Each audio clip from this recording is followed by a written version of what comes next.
It's sometimes said that good things come in threes. Does that apply to our vice president? Here's Robin Hamilton live in Washington, D.C. with a possible answer. Robin. Laura, consider the careers of George Clinton and Elbridge Gerry. Now, these two early American statesmen had three things in common. First of all, they both served as vice presidents. George Clinton, the first governor of New York, became our fourth vice president when Aaron Burr was replaced as Thomas Jefferson's vice president for Jefferson's second term. Now, before Clinton, presidential candidates who came in second in the race automatically became vice president. But the acrimony between Jefferson and Burr made it clear that the system had to be changed. So starting with George Clinton, vice presidents ran for the office as a presidential candidate's running mate.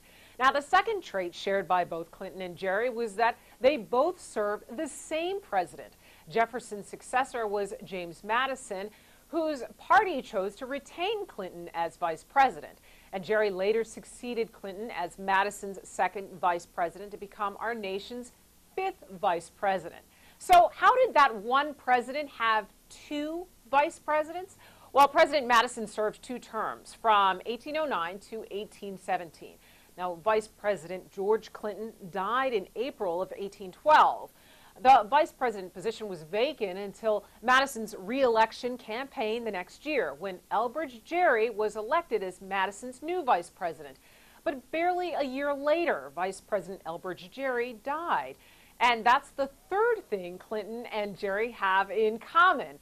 They were the first two vice presidents to pass away while in office. Now, President James Madison did not replace Gerry after his vice president's death. He went the remainder of his second term from 1813 to 1817 without a vice president.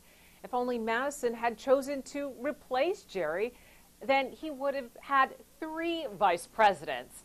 And we all know good things come in threes. Live in D.C. with your D.C. Connection, I'm Robin Hamilton. Back to you.